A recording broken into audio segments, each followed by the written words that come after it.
Hola a todos, esta es la sesión número 11 de nuestro estudio sobre escatología en las fiestas hebreas, hoy con el tema relación entre las fiestas del otoño y la segunda venida. Bien, habíamos analizado en las fiestas de la primavera cómo habían tenido un cumplimiento profético exacto y milimétrico cada una de las fiestas con eventos que tienen que ver con la obra de Jesús en su primera venida. Pascua coincidió con el día de su sacrificio en la cruz, panes sin levadura con el tiempo de la sepultura, Gavilla justo el día de la resurrección y Pentecostés justo el día del derramamiento del Espíritu Santo. No solamente coincidieron en su simbología y en su cumplimiento metafórico o profético, sino que coincidieron exactamente en la cronología, en los días en los que se celebraba la fiesta con su comparativa en el cumplimiento exacto de la historia. Bien, después de que las fiestas de la primavera han tenido un cumplimiento exacto, lanzamos una conjetura que las fiestas del otoño, trompeta, día de la expiación y tabernáculo, tendrán un cumplimiento en los tiempos escatológicos de la segunda venida. Hemos analizado cada una de las fiestas y vemos que tiene un fundamento bíblico muy sólido, y entonces ya podemos dejar de hablar de una conjetura para decir que estamos ante una teoría muy sólida. Y de la misma manera que la luna fue creada para los Moadim, para las convocaciones de las fiestas solemnes, podemos decir que funciona como un reloj tridimensional en el tiempo de la historia para anunciar o está relacionado con los tiempos en los cuales Dios va a manifestarse en nuestra historia, esos tiempos y las sazones de los que habla el Nuevo Testamento. En Levítico 23, que es el capítulo base que hemos usado para analizar la fiesta, se da una de las claves para comprender o descifrar el significado profundo de la fiesta. Y es que justo al inicio, en Levítico 22:2, se dice, estas son las fiestas solemnes de Yahvé. Y dice el versículo 3, 6 días trabajará, pero el séptimo día será día de completo reposo.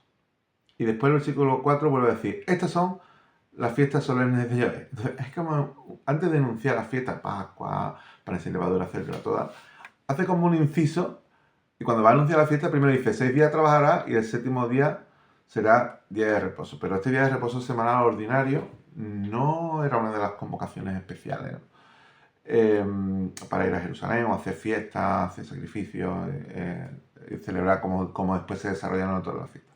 Pero es una de las claves para comprender todo si establecemos una metáfora entre la vida y la semana.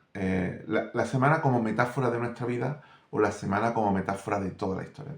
Como metáfora de nuestra vida en sentido individual y como metáfora de la historia en sentido colectivo. Entonces, el primer día sería como el inicio de nuestra vida y el último día, el séptimo, sería como el final, ¿no? Y en la historia, pues lo mismo, pues tendríamos varios días en la historia y el séptimo día sería el último día de la historia. Entonces, en ese sentido, podríamos decir que el último día, que es el día séptimo, ya lo hemos analizado, cada una de las fiestas comienza con trompeta y termina en Yom Kippur, el día de la expiación. Son los polos o los extremos del día séptimo, que es el día último de la historia del día de reposo. Pero hay un día más allá de este día séptimo, que es el día octavo, que está simbolizado de forma expresa con el día octavo de la fiesta de los tabernáculos, que es la entrada a la Nueva Jerusalén. Y entonces vemos que podemos extrapolar el sentido de la semana a toda la historia y insertarlo en el significado de la fiesta con un cumplimiento profético muy, muy exacto y muy preciso. Podríamos preguntarnos, ¿y qué es el reposo? Estamos hablando que el séptimo día es el día de reposo. Pues para el pueblo hebreo, entrar en reposo era entrar en la tierra prometida. Para nosotros los creyentes, el reposo es la salvación, la vida eterna. Pero también podríamos preguntarnos, ¿y para Dios? ¿Qué es el reposo para Dios? Dice Isaías 66:1, el cielo es mi trono y la tierra es estrado de mis pies. ¿Dónde está la casa que me habréis de edificar? ¿Y dónde el lugar de mi reposo? Entonces podríamos preguntarnos, ¿el reposo es un lugar o un tiempo? Yo pienso que necesita las dos cosas, necesita de un espacio y de un tiempo. Para el pueblo hebreo, cuando entraron en la tierra prometida, cuando cruzaron el Jordán, ya estaban allí en la tierra prometida, pero antes de la toma de Jericó, todavía les quedaba por tomar y conquistar la tierra antes de poseerla en herencia. Y entonces ya estaban en la tierra prometida, pero no fue hasta que no exterminaron a sus enemigos que pudieron disfrutar de ese reposo. Y en el sentido de la historia, pues los creyentes entramos en el reposo con la resurrección, pero no será hasta que termine la historia, el juicio final, el exterminio de todos los enemigos, que el posterior enemigo que será destruido será la muerte. No será hasta que disfrutemos del reposo verdadero, el gran jubileo, que coincide con tabernáculo, la fiesta de tabernáculo, el día octavo, que está relacionado con el 50, porque el año del jubileo justo después de 7 barbechos, 49 más 1, después de 7 semanas de año, cuando comienza. Entonces hay una simbología en la numerología también para que coincida todo. En el sentido escatológico, el lugar de reposo es la materia neumatizada para Dios, porque la materia neumatizada es el lugar donde Dios puede habitar, donde Dios puede insertarse. Y el tiempo del reposo para Dios, pues será justo este octavo día, este nuevo ciclo que se inicia en la Sion celestial, esta nueva era, en la que ya no habrá muerte y en la que ya no hay enemigos en derredor. En el séptimo día de la historia veremos al mundo funcionar como Dios quería que funcionase, pero es que en el octavo día veremos a Dios funcionar en el mundo, es todavía mucho más profundo. Bien. Y antes de que entremos en estos tiempos escatológicos, que comenzarán el final de los tiempos con la segunda venida, aunque ya sabemos que los tiempos escatológicos fueron inaugurados con la llegada de Jesús en el mundo y su resurrección, ahora mismo estaríamos en el día sexto de la historia. Y el día sexto está relacionado con el día de la creación del ser humano. Y este proceso de creación del ser humano está relacionado con un proyecto de construcción del templo, que será el cuerpo de Dios, el hombre, el ser humano colectivo en Cristo, como si fuéramos piedras vivas, ¿no? Y este proceso de construcción del templo ahora mismo está en proyecto o en proceso. Dice Efesios 2, 20, 22, edificado sobre el fundamento de los apóstoles y profetas, siendo la principal piedra del ángulo Jesucristo mismo, la primera que se colocó. En quien todo edificio, bien coordinado, va creciendo para ser un templo santo en el Señor, en quien vosotros también sois justamente edificados para morada de Dios en el Espíritu. Bien, el día sexto, que es justo el día último, antes del día de reposo, es el día en el que se desarrolla la creación del ser humano, y el nuevo hombre también tiene un proceso de creación como si fuera una copia de Cristo, como si fuera un clon, y ese proceso todavía está en desarrollo. Por eso se dice en algunos pasajes que somos creados a la imagen de Cristo, o que el que perfeccionó la obra la terminará en el día de Jesucristo, ¿no? Y dice Filipenses 1:6, bueno, este es el pasaje del que estoy haciendo referencia, el que comenzó en vosotros la buena obra la perfeccionará en el día de Jesucristo. En la nueva creación, el proyecto del ser humano comienza con la resurrección de Jesucristo, y Jesús sirve como protos, como modelo o como patrón para que todos seamos como una copia de él, y podemos desarrollarlo así porque nacemos en el Espíritu Santo como un nuevo nacimiento, una nueva creación. Y esto será así hasta que este proyecto se complete, que será la resurrección, cuando ya estemos hechos a su imagen, ya estemos preparados para ser completamente insertados en ese templo como piedras vivas. Porque es como si nosotros como piedras del templo hubiéramos seguido el mismo proceso de la cantera. Primero somos extraídos de la montaña, y después hay que tallarla o esculpirla hasta que finalmente ya está preparado para su colocación en el momento final. Y esto se refuerza en varios pasajes, en Romanos 8:29, 2 Corintios 3:18, somos transformados de gloria en gloria en la misma imagen, y también somos revestidos del nuevo conforme a la imagen del que lo creó. Bueno, son varios pasajes en los que se enfatiza esta idea. Entonces, en este sentido, el reposo se alcanza cuando se entra en la casa. Pues la morada que Jesús preparó para nosotros, de la que se habla en en Juan 14, es justamente el cuerpo de la resurrección, cuando dice, voy pues a preparar lugar para vosotros en la casa de mi Padre, muchas moradas hay. Y en Juan 5, reforzando esta idea de que en el día sexto es el día de creación, dice, mi Padre hasta ahora trabaja y yo trabajo. Entonces, cabría preguntar, si ya en el día séptimo Dios descansó, ¿en qué trabaja Dios ahora? Pues justamente está hablando de otro tiempo, no está hablando de la semana ordinaria, sino de la semana de la historia. Y justamente el trabajo que está haciendo es el proceso de finalización, de creación del hombre, que forma parte de este proceso de la creación del templo. Por eso está hablando de otra época cuando dice en Hebreos 4, dice, las obras suyas estaban acabadas desde la fundación del mundo. Está hablando claramente de otro tiempo y este proceso de creación o de trabajo lo tenemos que relacionar en la semana de la historia. Bien, entonces aquella semana de la que se está hablando, que es un proceso de creación, es un proceso que está en proceso, usando la palabra inglesa loading, que me gustaría como si fuera una barra de estado que está en desarrollo, hace referencia a otra escala temporal y tiene que llegar a su fin antes de que se dé por culminado el proceso, ¿no?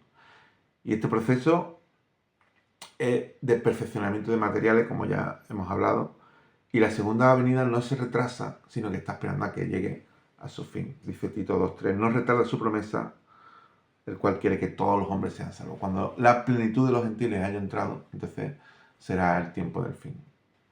Antes de que llegue el séptimo día y el día de reposo, hay una señal que se dice en la Biblia que tendrá que suceder, para saber que estamos cerca de ese fin, que será la llegada de la apostasía. Dice 2 de Tesalonicenses 2:3, no vendrá sin que antes venga la apostasía. En la comparativa que hacemos con el itinerario histórico del pueblo de Israel, durante el desierto, dice que los israelitas volvieron a Egipto en sus corazones. Eso es la apostasía. Y también no obedecieron a Dios y por eso estuvieron ahí de ruta errática durante 40 años. Y para nosotros, que todavía estamos esperando entrar en ese reposo, en la vida eterna, la salvación, la resurrección, en realidad, desde el momento que se celebra Gavilla, que es la resurrección de Cristo, y Pentecostés, que es el derramamiento del Espíritu Santo, es como si ya hubiéramos entrado en ese reposo. Es un ya, pero todavía no, porque está claro que con la resurrección de Cristo no solo pertenece a la nueva creación, sino que es su origen, el origen de la nueva creación. Jesucristo digo que es el Big Bang de la nueva creación. Como esa piedra de la que se habla en Daniel, que fue extraída del monte y después se expande como piedras para nosotros. Y dice no hecha de mano, que está haciendo referencia a la construcción del templo. Nosotros disfrutamos de todo aquello como un anticipo gracias al Espíritu Santo, que nos permite estar en esa transtemporalidad, la vida eterna, a pesar de estar en el tiempo de la historia. El cielo en la tierra y la eternidad en nuestra historia. En ese sentido ya podemos decir que hemos resucitado con Cristo, aunque es obvio que todavía nuestro cuerpo mortal es decadente. Y estamos esperando la redención completa, que es justamente la redención del cuerpo y la definitiva salvación. Y en este mismo sentido, pues no entraremos en la tierra prometida hasta que no experimentemos la resurrección y sea una realidad en el creyente, aunque todavía no se haya materializado en nuestro cuerpo. De este verdadero reposo es en el que se nos habla en el Salmo 95, cuando dice, si oyeres hoy su voz, no endurezcáis vuestros corazones. Después dice, no entrarían en mi reposo, del cual se habla en Hebreos 3 y 4, de forma muy enfática, muy repetitiva cuando se hace mención a ese pasaje. Dice, hoy, y el Espíritu Santo dice, en presente, significa que ese mensaje está todavía presente, ¿no? El riesgo de que el mundo de los creyentes o de los aparentemente creyentes entren en apostasía, en incredulidad y en no obediencia, que es lo que es el análogo a la apostasía o no a entrar en el reposo, y de forma contraria, entrar en el reposo es creer, confiar en Dios, en su promesa y en su salvación. En Hebreos 3 y 4 se habla mucho de esto, no voy a entrar en los pasajes, pero es digno de estudio porque se hace mención al reposo de Josué y dice, si de verdad hubieran entrado en el reposo verdadero, no se estaría hablando de un nuevo reposo a día de hoy, que es una palabra que se repite varias veces en el pasaje. El reposo verdadero traerá paz y seguridad, dice Isaías 32, 17 y 18, el efecto de la justicia será paz y la labor de la justicia, reposo y seguridad para siempre. Y mi pueblo habitará en moradas de paz, en habitaciones seguras y en recreo de reposo. Pero ya sabemos que antes del reposo verdadero habrá otro efímero y no duradero que será promocionado por el pseudo-mesías. El pseudo-mesías promociona un pseudo-reposo. Y en el texto de Tesalonicenses, que vamos a leer, que es previo a la fiesta de trompeta, antes de la resurrección y del juicio, 2 Tesalonicenses 5, Se dice los tiempos y las ocasiones, haciendo mención a las santas convocaciones que tendrán que ver con el día del Señor vendrá, y cuando digan paz y seguridad, entonces vendrá sobre ellos destrucción repentina, como los dolores de la mujer encinta. Está hablando todavía del día del alumbramiento y de un proceso que está en desarrollo. Y una vez que pase todo esto, pues llegaremos al séptimo día, que es el día de reposo, el cual comienza con la fiesta de trompeta y termina con el día de la expiación, la fiesta del día de Yom Kippur. Y este evento o este tiempo que está tensionado entre estos dos polos será el reino milenial. Y el día del reposo o el día séptimo se inaugura con la fiesta de trompeta, la resurrección y la segunda venida. Primera Tesalonicenses 4:17. Bueno, un poquito antes. Si creemos que Jesús murió y resucitó, así también traerá Dios con Jesús a los que durmieron en él. Un poquito más adelante, el Señor mismo con voz de mando y con voz de arcángel y con trompeta de Dios descenderá del cielo y los muertos en Cristo resucitarán primero. Luego nosotros los que vivimos, los que hayamos quedado, seremos arrebatados juntamente con ellos en las nubes para recibir al Señor en el aire. Y así estaremos siempre con el Señor. ¿Dónde estaremos siempre con el Señor? En la tierra. Porque se sale a recibir a quien viene y el proyecto es del cielo viniendo a la tierra. Y el final del séptimo día tenemos que relacionarlo con el día de la expiación porque es el día del juicio final, que será justo al final de la historia y después del tiempo del reinado milenial, que habrá juicio y ya este juicio se nos habla de él, que también para el pueblo de Israel, en la historia en varias ocasiones, y podremos leer en Judas cómo hay un proceso de juicio que está hablando de la apostasía de volver a Egipto, del juicio para los ángeles y del castigo para Sodoma. Y en la historia pues también tenemos lo mismo. Tenemos apostasía, juicio y castigo. Judas 1, versículo del 5 al 7. Habiendo salvado al pueblo sacándolo de Egipto, después destruyó a los que no creyeron y a los ángeles que no guardaron su dignidad. Los ha guardado bajo oscuridad en prisiones eternas para el juicio del gran día, como Sodoma y Gomorra, sufriendo el castigo del fuego eterno. Y entonces, antes de entrar en el octavo día, es necesario que sean destruidos todos los enemigos y el posterior que será la muerte. Dice Josué 23:13 que muchos días después que Jehová diera reposo, y este después también tenemos que extrapolarlo al después del tiempo de la historia, después del día séptimo, vendrá el día octavo. Y hay una expresión que se da en la Biblia, yo creo que es de las expresiones más repetidas en toda la escritura, que será, el Señor dijo a mi Señor, Salmo 110, siéntate a mi diestra hasta que ponga a tus enemigos por estrado de tus pies. Este versículo está en el Salmo y después en el Nuevo Testamento, al menos en 8 lugares. En 1 Corintios 15, es necesario que él reine hasta que ponga a todos sus enemigos por estrado de sus pies. Es cuando se habla del posterior enemigo de la muerte. Y esto se dice en los Evangelios, en Mateo, en Marcos, en Lucas, en todo, ¿no? En Hechos, en Hebreo, voy a leer Hebreo 10:13. Habiendo ofrecido una vez para siempre un solo sacrificio por los pecados, que está hablando del día de Yom Kippur, en la obra de Cristo como sumo sacerdote, se ha sentado a la diestra de Dios, de ahí en adelante esperando hasta que sus enemigos sean puestos por estrado de sus pies.